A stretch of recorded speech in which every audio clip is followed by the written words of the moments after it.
공부 바로 시작하겠습니다. 네, 아까운 시간 낭비할 거 없고 바로 들어가겠습니다. 네, 오늘은 그 6조단경 이제 제자들과의 그 인연 중에서 7번째 인연 행사선사에 대한 이야기부터 좀 시작할게요. 7. 행사선사. 청원행사선사는 성이 유씨이고 길주의 안성 사람이었다. 조계의 법석이 성대하게 교화함을 듣고는 곧장 찾아와서 인사를 드리고는 물었다. 마땅히 어떻게 노력을 하여야 계급에 떨어지지 않습니까? 계급에 떨어지지 않는다는 게 뭐죠? 차별의식에 떨어지지 않는다는 거죠. 네, 차별의식에 떨어지지 않습니까? 분별심에 떨어지지 않습니까? 높고 낮은 데에 떨어지지 않습니까? 예를 들면 성속에 떨어지지 않습니까? 이제 이런 걸 전체적으로 총괄해서 이제 원불교적으로 따지면 이제 분별성과 주착심이죠. 어떻게 하면은 그런 분별에 떨어지지 않겠습니까? 이렇게 묻는 거죠. 육조대사께서 말씀하셨다. 그때는 어떻게 해왔느냐? 행사가 말했다. 성제라도 행하지 않았습니다.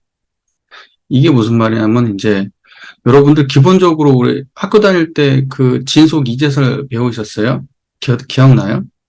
진제하고 속제? 그러니까 진리는 두 가지로 되어 있는데, 성스러운 진리는 두 가지로 되어 있는데, 하나는 진제, 그러니까는, 이 깨달음의 경지하고 속제. 그러니까 우리로 따지면 불생불멸한 게 진제고, 인과보응한 게 속제예요. 진제하고 속제로 됐으니까, 부처의 세계는 진제고, 중생의 세계가 속제, 이 두 가지의 진리로 되어 있다, 이렇게 설명하거든요. 근데 이제 여기에서 이야기하는 성제라고 하는 것은 진제를 설명하는 거예요. 그러니까는 얘기하면은, 그대는 어떻게 해왔느냐? 이렇게 물었을 때 청원행사가 그렇게 말한 거예요. 성제라도 행하지 않습니다. 성스러운 진리도 나는 행하지 않습니다. 이렇게 얘기한 거예요. 깨달음도 말하지 않고 성스럽다고 얘기하거나 옳다고 이야기하거나 부처의 경지조차도 나는 말하지 않습니다. 이게 이런 의미로 말한 거예요. 이런 식의 태도가 이게 조사선의 태도예요. 조사선은 깨달음도 부정해요. 깨달음도 상이라고 생각해. 그러니까 여기는 성제라도 행하지 않습니다. 성스러운 어떠한 진리도 나는 행하지 않습니다. 이렇게 말해요. 자신의 경지를 드러내는 거죠. 자기는 어느 거에도 집착하지 않는다. 이렇게 얘기하는 거죠. 육조대사께서 말씀하셨다. 어떤 계급에 떨어졌느냐? 행사가 말했다. 성제도 오히려 행하지 않는데 무슨 계급이 있겠습니까? 성스러움조차도 말하는데 무슨 계급에 떨어집니까? 나는 이게 계급이라고 하는 것은 이것은 중생들 노름인데 이 중생들 노름뿐만이 아니고 나는 성스러움도 논하지 않는데 무슨 계급이 있겠습니까? 이렇게 얘기한 거예요. 그러니까 육조대사는 그를 그릇이 될 만하다고 여기고서 행사를 수자로 삼았다. 어느 날 육조대사는 행사에게 말했다. 너는 마땅히 한 지방으로 가서 교화하여 선이 끊어지지 않게 하여라. 행사는 이미 법을 얻었으므로 이윽고 길주의 청원산으로 돌아가 법을 널리 펼치면서 교화를 이어갔다. 그러니까 이제 청원산에서 교화를 했다 해서 청원행사 이렇게 얘기하죠. 그러니까 보통 이제 앞에 뭐뭐 이렇게 붙잖아요. 뭐 청원행사 이렇게 붙으면 앞에 붙은 것은 그 지역 그 사람이 주로 교화하면서 살았던 그곳의 지명이에요. 어느 산. 청원산에서 이 사람은 이제 평생을 교화한 겁니다. 청원행사는 그 육조 대사의 이제 제자잖아요. 그 제자인데 그 청원행사 밑으로 엄청나게 많은 제자가 나와요. 이 사람으로 인해서. 굉장히 그 유명한 사람입니다. 근데 이제 전체적으로 이 청원행사와 그 육조 대사의 이야기에서 결과적으로는 어떤 것이냐면은 청원행사 이 견해를 육조가 그대로 수용하고 인정한 거예요. 그러니까 뭐냐면 청원행사가 지금 여기에서 말한 성제도 나는 이야기하지 않는다. 라고 하는 그 태도가 육조대사의 태도다. 이렇게 보시면 돼요. 그래서 성제도 말하지 않기 때문에 성스러움조차도 깨달음조차도 말하지 않기 때문에 진짜 깨달음을 얻었다. 이렇게 인정받은 거예요. 대부분 보면은 이제 우리들은 이제 깨달음을 추구하고 깨달음의 경지를 상상하고 깨달음에 대한 이야기를 막 하고 그러잖아요. 근데 그러면 다 못 미쳤다고 보는 거예요. 또 하나는 상을 세웠다고 보는 거예요. 깨달음이라고 하는 그 생각이라든가 관념이라든가 이것에 빠져 있다고 봐요. 그렇기 때문에 진짜 깨달음의 경지는 깨달음조차도 논하지 않아야 한다. 이렇게 보는 거예요. 예. 청원행사는 그러한 태도로 육조대사하고 문답을 한 겁니다. 예. 그래서 청원행사가 인정을 받은 거예요. 이해가 되시죠? 예. 그래서 이제 이 육조 단경 안에서는 상당히 청원행사 수준을 높게 지금 설정하고 있는 겁니다. 그 이후에 바로 이제 내보내잖아요. 내 법을 네가 이었다. 가서 바로 법을 펴라. 이렇게 인정을 딱 받아버립니다. 자, 그 다음에 이제 회양선사인데, 이 남학회양선사도 굉장히 유명한 사람입니다. 예, 굉장히 유명한 사람이에요. 이 사람 밑으로도 또 어마어마하게 또 나옵니다. 자, 보겠습니다. 청원행사 남학회양, 이 마조 아시죠? 마조 유명하잖아요. 예, 마조 선사의 이 스승이에요. 남학회양 밑에 마조예요. 마조 밑으로 쭉 해가지고 임제 이렇게 나와요. 그래서 이, 지금 한국 불교를 임제종이라고 하거든요. 임제종. 임제계통의 그 선풍을 이어받았다 이렇게 얘기하거든요.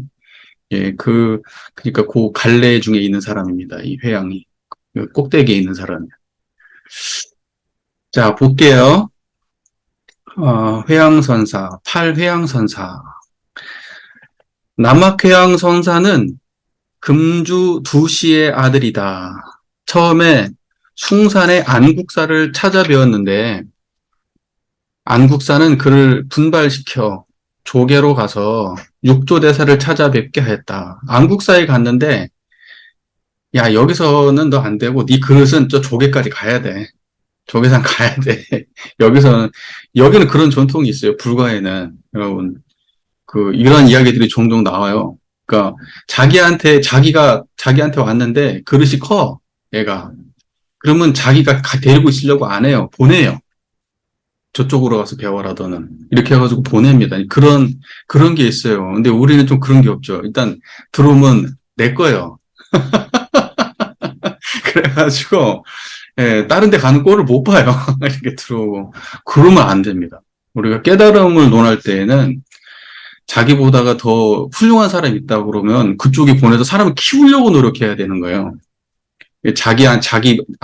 자기한테 붙잡아 놓고 이 큰 그릇이 될 사람을 자기 만들어버리면 안 됩니다. 예, 그런 태도들은 굉장히 중요한 것 같아요. 그를 분발시켜 조계로 가서 육조대사를 찾아뵙게 했다. 회양선사가 조계에 이르러 육조께 절을 올리자 육조대사께서 말씀하셨다. 어디서 오는가? 회양이 말했다. 숭산에서 왔습니다. 대사께서 말씀하셨다. 어떤 물건이 이렇게 왔느냐? 자, 보세요. 대부분 이거 어디서 왔는가? 이제 이렇게 물었을 때 사실은 이것도 처음부터 선문답일 수 있거든요. 그러니까 어디서 왔느냐? 그러면 지금 여러분 지금 제 얘기를 듣고 있는 거기서 온 거예요. 그러니까는 이거 선문답으로 이해하면은 예를 들면은 처음에 오조 홍인대사하고 육조 해낸대사 만났을 때 생각나잖아요. 어디서 온 놈이냐?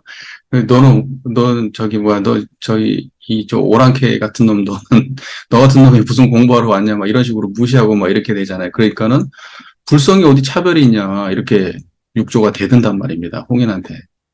그러니까 사실은 어디서 왔느냐라고 물었을 때 이 견해가 있는 사람들은 항상 저 소리가 들리는 그곳에서 왔고, 보이는 그곳에서 왔고, 그래서 이렇게 얘기해요. 10리를 걷고 100리를 걸어도 그 자리야. 항상. 여러분이 여기에서 서울을 갔어요. 그래도 그 자리단 말이에요. 어디서 갔어요? 우리가 흔히 생각할 때는 예를 들면 광주에서 서울로 갔다. 익산에서 서울로 갔다. 부산에서 서울로 갔다. 이렇게 생각하잖아요. 공간적으로 이렇게 이동했다. 근데 여러분은 서울에 있을 때도 이 자리였고 출발하기 전에도 이 자리고 도착해도 이 자리예요. 그래서 여기는 오고감이 없다, 불례불거다 이렇게 말한단 말입니다. 그러니까 어디서 왔느냐? 그러면 그 오고감이 없는 자리에서 온 거예요. 이제 그걸 선문답으로 대답을 하는 그런 보통 관례들이 많이 있습니다. 근데 여기서는 이제 그건 아닌 것 같아요. 어쨌든 어디서 왔는가? 숭산에서 왔습니다. 어떤 물건이 이렇게 왔는가? 이제는 문제를 던진 거예요. 이제는 문제를 어떤 물건이 왔는가?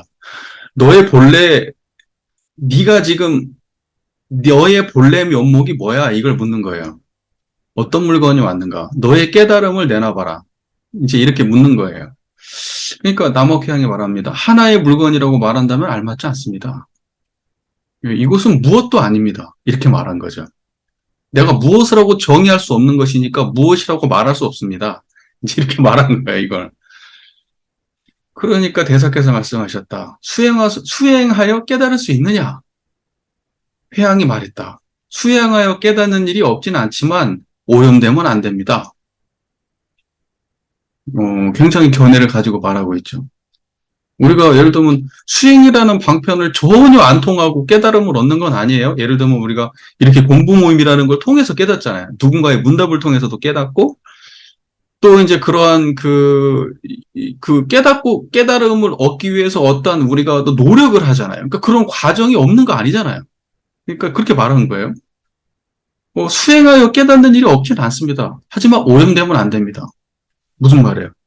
깨달음을 얻으면 그걸 지켜내야 된다는 거예요. 한번 깨달음을 얻었다면 그걸 지켜내야지 그거 오염되면 안 된다 지금. 이렇게 말한 거예요. 대사께서 말씀하셨다. 다만 이 오염되지 않는 것이 바로 모든 부처님이 보호하시는 것이다. 이렇게 말해요. 네. 오염되면 안 됩니다. 이제 이게 오염되지 않는 거죠. 이곳이 이제 오염됨이 없는 자리죠. 네, 그래서 물들지 않는다 이렇게 불염. 물들지 않는다고 얘기하거든요. 그러니까 이 오염됨이 없는 자리를 지키는 것이 수행이다 이렇게 말하는 거예요. 그러니까는 그 오염되지 않는 바로 그게 부처님이 보호하는 거다. 그건 뭐예요? 부처님께서 인정하고 귀중히 소중히 여기는 바로 그것이 오염되지 않는 그것이야. 이런 의도로 말한 거잖아요. 그죠? 인정한 거예요. 인정한 거. 네가 지금 옳은 견해를 세웠구나. 인정을 받아요. 그대가 이미 이와 같고, 이와 같고. 무슨 말인지 아시겠죠? 여러분도 이와 같죠? 지금. 저와 이렇게 마주하고 있는 그대로 이와 같죠? 제가 지금 이렇게 지금 여러분들과 대화하고 있는 이것이 여러분들이 듣고 있는 그것이죠. 그게 이와 같은 거예요. 그대가 이미 이와 같다. 그러니까 나와 같은 견해를 가졌다. 그리고 나 역시 이와 같다. 인도의 바냐다라 조사께서 예언하시길 그대의 발 아래에서 한 마리 망아지가 출현하여 천하의 사람들을 밟아 죽일 것이다 라고 하셨으니 그대는 마땅히 마음에 담아두고 급히 말해서는 안 될 것이다. 그러니까 인도의 바냐다라 조사께서 예언을 하셨는데 근데 그것이 이 사람을 두고 예언하신 건지는 모르겠어요. 그러니까 저는 이것을 갖다가 이게 왜냐면 시간차적으로 안 맞는 말이라서 저는 이게 조금 여기 설명에서는 이제 이걸 요 남학회양 밑에서 마조가 나올 걸 예상했다. 이렇게 얘기하는데 그 예상은 제가 조금 동의가 좀 잘 안 되고 이것을 어떻게 저는 바라봐야 되냐면 그대의 발 아래에서 한 마리 망아지가 출현하여 천하의 사람들을 밟아 죽인다. 이 말이 밟아 죽인다는 말이 어떤 말이냐면 천하의 모든 사람들의 견해를 밟아 없앤다라는 개념으로 이해해야 된다는 거예요. 무슨 말인지 그 말 이해되시죠? 밟아 죽인다는 게 진짜로 죽인다 이런 게 아니에요. 예를 들면 말문을 닫는다 이런 표현을 쓴단 말이에요. 그것과 같은 거예요. 모든 무슨 천인이 전부 다 말을 못하도록 만들어 버린다. 살불 부처를 죽인다, 중생을 다 죽여 없앤다 이런 표현을 쓸 때는 사람을 죽인다는 의미가 아니에요. 중생의 견해를 없앤다 이런 의미거든요. 그러니까 이때 이야기할 때 천하의 사람들을 밟아 죽인다고 얘기하는 것은 뭐냐면 사람들을 죽인다는 게 아니라 수많은 사람들한테 깨달음을 전달하고 중생심을 없앤다 이런 의미로 이걸 이해해야 돼요. 자, 보세요. 그러니까는 뭐냐면, 이것은 뭐냐면, 그 인도의 바냐다라 조사가 그런 말을 했는데, 그 말은 지금 현재 우리가 깨달음을 얻은 우리가 제대로 공부를 잘 해가지고, 정말로 나의 깨달음이 전승되고, 나의 깨달음이 또 전승되는 과정을 통해서 수많은 사람들한테 깨달음을 얻게 해줄 것이다. 라는 의도로 글을 이해하면 좋겠다는 거예요. 제 말은 그건 스스로 한번 판단을 해보세요. 그래서 이제 그렇게 말을 했는데 그 다음에 회양은 막힘없이 개합하였다 이렇게 말해요. 그 말뜻을 바로 이해했다는 거예요. 그 말뜻을 바로 이해했다. 그리하여 15년 동안 육조를 곁에서 모셨는데 하루하루 깨달음의 깊이가 더해갔다. 뒤에 남악으로 가서 선종을 크게 열었다. 이렇게 합니다. 예, 그래서 이제 육조 해능대사 밑에서 그렇게 오랫동안 있으면서 공부를 열심히 한 거죠. 네, 그래서 결국은 이 사람이 낳은 그 깨달음, 예, 한 마리의 망아지가, 그러니까 깨달음의 경지를 말하는 거예요. 깨달음의 경지.